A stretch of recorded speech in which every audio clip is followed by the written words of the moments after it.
아셨다시피 저희 아들은 고등학교 12학년 때 많이 아팠습니다. 12학년 때만 수술을 2번 해야 했고요. 그래서 학교도 제대로 다니지 못하고 아주 중요한 시기에 아무것도 못하고 누워 있었습니다. 그러다 보니 그 아이를 보면서 아이가 정상적으로 대학교를 갈 수 없겠구나라고 하는 그런 생각을 했습니다.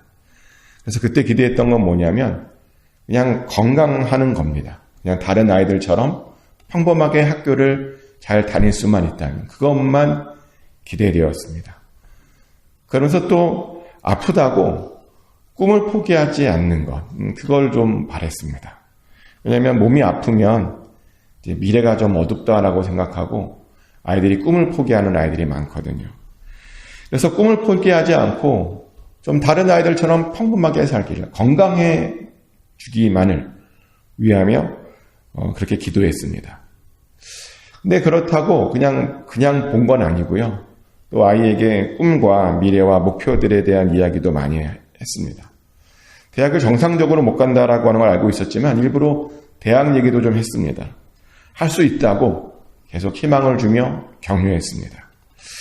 그래서였는지 나중에 건강도 좋아졌고요. 꿈도 포기하지 않았고 남들보다 좀 늦었지만 자신의 길을 잘 가고 있는 중입니다.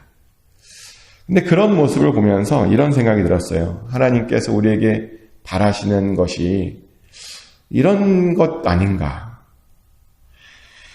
하나님께서 우리에게 원하시는 것이 뭘까요?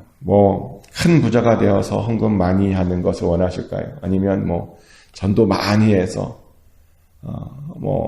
사람들을 막 이렇게 하는 걸 원할까요? 아니면 교회의 장로님이나 권사님이 되는 것만 원하실까요? 아니면 교회에 매일 살아서 와서 출석해서 살면서 교회를 열심히 하는 걸 원할까요? 아니면 유명한 사람이 되어서 간증하러 다니고 그런 걸 원하실까요?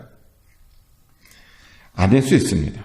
하나님께서 우리에게 원하시는 것이 뭔가 영적으로 건강한 사람이 되는 것. 그런 것을 원하시지 않을까요? 그러면 하나님을 잘 섬기는 것을 원하실 겁니다. 그것은 목사인 저에게도 똑같이 원하는 것입니다. 하나님께서 목사에게 원하는 것이 뭘까 생각해 본 적이 있는데요. 목사에게 큰 교회를 세우는 것을 원하실까요? 많은 사람들에게 말씀을 전하는 것을 원하실까요? 아니면 많은 사람들에게 은혜로운 말씀, 물론 그것도 원하시겠지만 은혜로운 말씀을 그것만 원하실까요? 아니요. 영적으로 건강하며 하나님을 그냥 잘 섬기는 것, 그것을 목사에게도 똑같이 원합니다. 물론 그렇게 하다 보면 하나님께 크게 영광 돌릴 수 있겠죠. 많은 사람들에게 말씀도 전할 수 있을 수도 있습니다. 근데 목적이 그게 아니라는 겁니다. 영적으로 건강하고 하나님을 잘 섬기는 것, 바로 그것이 진짜 목적이라는 겁니다. 그리고 그것은 이스라엘에게도 마찬가지였죠. 하나님께서 이스라엘을 가나안 땅에 들어보내면서 이스라엘에게 원한 게 무언가? 땅을 다 전부 차지해서 하나님께 매번 크게 제사를 지내는 것을 원하시는 건가? 아니면 강대국이 되는 걸 원하시는 건가? 아니면 주변 다른 나라를 다 점령해서 모든 나라들을 이스라엘 앞에 무릎 꿇게 하는 것을 원하시는 건가? 아닐 겁니다. 그들에게도 동일하게 역시 원하시는 것은 뭐냐면 영적으로 건강하게 사는 겁니다. 영적으로 건강해서 하나님을 경외하고 하나님의 도를 행하고 하나님을 사랑하고 하나님을 잘 섬기는 것, 바로 그것을 원하는 겁니다. 그게 12절의 말씀이죠. 이스라엘아, 내 하나님 여호와께서 내게 요구하시는 것이 무엇이냐? 곧 내 하나님 여호와를 경외하며 그의 모든 도를 행하고 그를 사랑하며 마음을 다하고 뜻을 다하여 내 하나님 여호와를 섬기고. 아멘. 하나님께서 이스라엘에게 원하시는 것이란 뭐냐? 하나님을 경외하는 것이랍니다. 다른 거 아니랍니다. 하나님을 경외하고 하나님의 도를 행하고 하나님을 사랑하고 마음을 다하고 뜻을 다하고 그래서 하나님을 섬기는 것, 그것이 하나님께서 이스라엘을 가나안 땅에 들여보내면서 결국에는 원하시는 삶이었습니다. 간단한 거예요. 강대국이 되는 게 아니었습니다. 많은 나라들을 그들 앞에 무릎 꿇히는 게 아니었습니다. 단지 이 4가지였습니다. 근데 이 4가지 문장을 우리는 다시 한번 하나의 문장으로 다시 압축시킬 수 있는데, 이게 하나님을 경외하고 하나님의 도를 행하고 하나님을 사랑하고 하나님을 마음과 뜻과 정성을 다해서 하나님 섬기는 것이란 결국 뭐냐면요, 하나님을 좀 제발 하나님 대접해 드려달라, 뭐 이런 겁니다. 하나님을 하나님으로 인정하고 하나님께 합당한, 그 이름에 합당한 영광을 돌려달라, 뭐 이런 겁니다. 그것이 바로 영적으로 건강한 삶입니다. 알고 보니 하나님께서 그들에게도 우리에게도요, 그렇게 대단한 것을 요구하신 것이 아니었습니다. 실제로 이것이 얼마나 대단한 것이 아닌 것을 우리가 조금만 생각해 봐도 알 수 있는데요. 한번 이런 상상해 보세요. 우리 주변에 어떤 좀 탁월한 사람이 있다고 한번 생각해 보세요. 탁월한 사람. 능력이 좀 있고. 그럼 우리가 그를 어떻게 할까요? 탁월하면 그의 탁월함을 좀 신경 쓰겠죠? 그리고 그의 탁월함 때문에 그를 대접하려고 할 거고요. 그리고 그를 좀 따라 하려고도 할 거고, 그에게 잘해주고 싶어 할 겁니다. 그의 탁월함 때문에. 왜냐하면 그는 탁월한 사람이거든요. 나보다 좀 나은 사람이거든요. 근데 이것이 자연스러운 반응입니다. 탁월한 사람에 대한, 우리보다 좀 나은 사람에 대한 그런 것이 자연스러운 반응이라는 겁니다. 근데 하나님께서 우리에게 원하시는 것도 바로 그런 겁니다. 하나님은 특별하시니까 좀 제발 특별하게 대접해 달라라고 하는 것입니다. 하나님께서 우리에게 원하시는 것이다. 근데 우리 하나님은 정말 특별한 분이 맞죠. 왜냐하면 우리 하나님은 전지전능한 하나님이시잖아요. 모르시는 게 없습니다. 하지 못하는 일이 없습니다. 다 하실 수 있습니다. 말씀으로 세상을 창조하셨고요. 그래서 이 세상의 주인이십니다. 모든 것들이 하나님의 계획과 뜻 안에 있는 겁니다. 그리고요, 무엇보다도 우리를 너무나 사랑하셨어요. 우리를 얼마나 사랑하시는가? 당신의 하나밖에 없는 독생자를 우리의 구원을 위해서 내어주신 그런 분이시라는 겁니다. 근데 우리는요, 단지 우리 눈앞에 보이지 않는다는 그 이유 하나만으로 하나님을 무시합니다. 단지 우리 귀에 하나님의 그 음성이 들리지 않는다라고 하는 이유만으로 하나님을 거역할 때가 많습니다. 그냥 저 멀리, 그냥 내가 찾고 싶을 때만 찾는, 항상 여기 계신 분이 아니라 좀 나랑 떨어져 있는 그런 분으로 생각합니다. 근데 그러지 말라는 겁니다. 특별히 가나안 땅에 들어가서는 더욱더 그렇게 하지 말라는 겁니다. 근데 그렇게 해야 하는 이유가 있대요. 왜냐? 우리가 그렇게 하나님을 대접해야 그것이 우리에게 유익하답니다. 오늘 본문의 표현에 따르면 그래야 우리가 행복하다는 겁니다. 13절 말씀이죠. 내가 오늘 내 행복을 위하여 내가 명하는 여호와의 명령과 규례를 지킬 것이 아니냐. 아멘. 뭐라고요? 내 행복을 위하여랍니다. 우리의 행복을 위하여랍니다.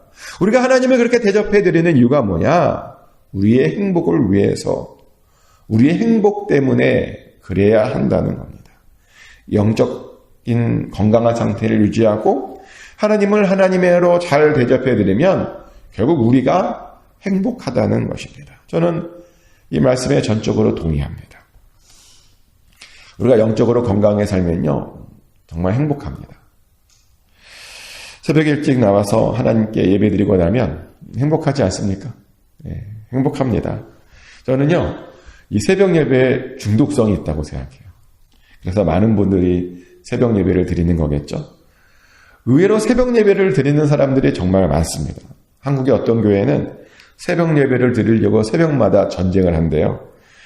시간에 맞춰가면 본당에 앉을 수 없다 보니까 그 시간보다 1시간을 일찍 가서 본당에 앉아서 새벽 예배 드리려고.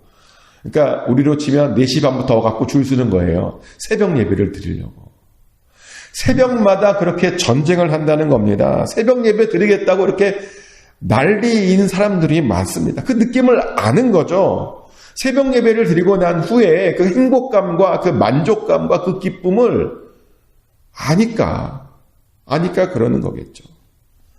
그런데 새벽 예배만 그런 것이 아닙니다. 우리가 하나님의 말씀을 듣거나 묵상하다가요, 큰 깨달음을 얻었을 때의 그 감동은요, 정말 귀한 어떤 보석을 발견한 것과 보다 더 크죠. 그 기쁨이 굉장히 큽니다. 진리를 깨달았을 때 그 감동은요, 정말 최고의 기쁨을 우리에게 줍니다. 저도 그런 것 같아요. 말씀을 묵상하면서 연구하다가 종종 놀라운 것을 발견할 때가 있어요. 하나님의 놀라운 뜻과 계획을 발견할 때가 있는데, 그러면 가슴이 뜁니다. 이 이야기를 어떻게 사람들과 나누어야 될까? 그런 생각만 해도요, 가슴이 굉장히 뛴다라고 하는 겁니다. 또 하나님을 찬양할 때 얼마나 좋습니까? 하나님을 찬양하면요, 너무나 기쁘고 마음이 풍족하고 감사가 충만하고 영적으로 너무나 자유롭고 주변 공기도 좀 더 따뜻해지는 것 같고 마음도 따뜻해지는 것 같고 마음도 뜨겁습니다. 찬양하기 전에는 마음이 차가웠는데요, 찬양하고 났더니 마음이 뜨거움이 올라와서 내 영혼이 따뜻함을 느낀다라고 하는 겁니다. 너무 행복해요, 찬양을 부르고 나면.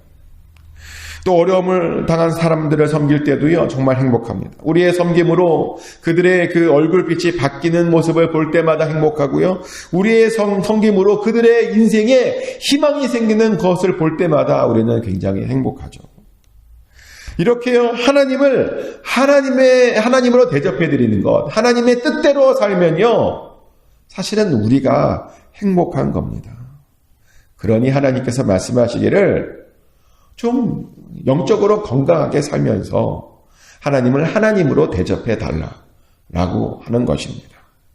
제발 하나님을 경외하고 하나님의 도를 행하고 하나님을 사랑하고 하나님을 잘 섬겨 달라라고 하는 것입니다. 근데 우리는 자꾸만 사단에게 속아요. 사단이 자꾸만 우리를 속이죠. 신앙생활하면서 너 혼자 손해보며 살지 말라고. 그런 속삭임 들리지 않습니까? 왜 이렇게 너 혼자 고생하려고 하냐고. 왜 너 혼자 이렇게 힘든 일을 하려고 하냐고. 다른 사람들은 아무도 안 하는데 왜 너 혼자 그것을 하고 있냐고 자꾸만 사단이 속상해요. 그러면서 쉬라고. 너의 건강을 챙기라고. 너의 시간을 챙기라고, 너의 물질을 챙기라고, 하나님께 모든 걸 다 갖다 주지 말라고. 이렇게 자꾸만 사단이 우리 옆에서 속삭입니다. 무슨 유익이 있냐고. 손해보지 말고 적당히 섬기라고. 사단이 제일 좋아하는 말이 그거예요. 적당히. 적당히 해. 대충 섬겨도 천국 갈 수 있어. 사단이 좋아하는 말이죠. 그렇다 보니 정말 많은 사람들이 적당히 하나님을 섬깁니다. 대충 섬깁니다. 하나님을 적당히 사랑하고요. 그러다 보니 하나님께서 주신 행복을 느끼지 못해요. 심지어 이런 말도 해요. 하나님 섬겼는데 행복하지 않다고. 근데 왜 행복하지 않는가? 섬겼는데도 왜 행복하지 않은가? 적당히 섬겨서 그래요. 제대로 섬기지 않았기 때문입니다. 제대로 섬기지 않고 제대로 사랑하지 않다 보니 하나님께서 주시는 그 행복함을 느끼지 못하는 것입니다. 그런데 예수 믿고 행복하지 않으면 정말 문제입니다. 지금 신앙생활을 잘못하고 있는 겁니다. 제대로 섬기면 진짜 행복합니다. 아멘? 근데 이런 말을 했더니 또 어떤 분들은 이런 말을 하더라고요. 섬긴다는 말이 너무 추상하다고. 하나님을 하나님으로 대접한다는 말이 너무 추상적인 것 같다고. 섬기는 게 뭐냐입니다. 어떻게 해야 제대로 섬기는 거냐입니다. 목사가 되면 되냐고. 근데 아니죠. 섬기면 어떤 직분을 말하는 건 아닙니다. 우리가 하나님을 제대로 섬기려면요, 사실 밟아야 되는 단계가 있는데 그 첫 번째 단계가 뭐냐? 우리가 섬기는 하나님이 누구신지를 우리가 정확히 알아야 돼요. 하나님이 무엇을 기뻐하시고 무엇을 원하시는지 정확히 알아야 됩니다. 하나님을 모르면 하나님을 제대로 섬길 수 없습니다. 하나님이 원하시는 방법으로 하나님을 섬길 수 없습니다. 그래서 우리는 하나님부터 제대로 알아야 되죠. 그래서 모세도 하나님이 어떤 분인지 다시 한번 강조해요. 17절, 18절 말씀인데요. 이렇게 강조합니다. 하나님이 어떤 분이신지. 너희 하나님 여호와는 신 가운데 신이시며 주 가운데 주시며 크고 능하시며 두려우신 하나님이시라. 사람을 외모로 보지 아니하시며 뇌물을 받지 아니하시고 고아와 과부를 위하여 정의를 행하시며 나그네를 사랑하여 그에게 떡과 옷을 주시나니. 아멘. 우리 하나님 어떤 분이시라고요? 신 가운데 신이시랍니다. 주 가운데 주이시랍니다. 크고 능하시며 두려운 분이시랍니다. 그리고 결정적으로 사람을 외모로 취하시지 않으신 분이시랍니다. 그래서 뇌물 같은 거는 받지 않으신답니다. 그러며 고아와 과부를 위하여 정의를 행하시는 분이시고요. 나그네를 사랑하여 그에게 떡과 옷을 주시는 분이 바로 우리 하나님이시다라고 모세가 하나님에 대해서 요약을 했습니다. 모세는 이렇게 우리가 하나님에 대해서 정확히 알아야 된다라고 말을 합니다. 그리고 알았으면 거기에 맞춰서 제대로 섬기라는 겁니다. 하나님을 다른 신들과 다른 우상들과 같은 급으로 여기지 말라는 겁니다. 만유의 주로서 인정해 달라는 겁니다. 최고의 하나님으로 최선을 다해서 그렇게 섬기라는 겁니다. 최고의 하나님이니까요. 우리도 그에 걸맞게 최고의 것으로 섬기라는 것입니다. 또 하나님처럼 외모로 보이는 것으로 판단하지 말라는 거예요. 우리 하나님이 보시는 게 뭐죠? 우리의 중심입니다. 보여지는 것이 아닙니다. 우리의 중심, 우리의 동기, 그것을 하나님께서 보시죠. 우리의 동기가 어떠한가. 우리는 가장 선한 동기로 하나님을 섬겨야 됩니다. 또 뇌물을 받는 일 같은 그런 물질의 지배를 받지 않아야 됩니다. 물질에 사로잡혀서 돈 하며 살지 말아야 되는 겁니다. 하나님께서 공급해 주시는 거예요. 또 고아와 과부를 위하여 정의를 해야 되죠. 약자를 위해서 우리가 해야 하는 일들을 마땅히 하라는 겁니다. 나그네를 위해서 잘 섬기라는 겁니다. 나그네를 잘 섬겨야 되는 이유가 있죠. 우리가 나그네를 섬기다가 하나님을 섬길 수도 있거든요. 하나님께서 원하시는 것이 그런 거랍니다. 그것이 바로 하나님을 제대로 섬기는 것이랍니다.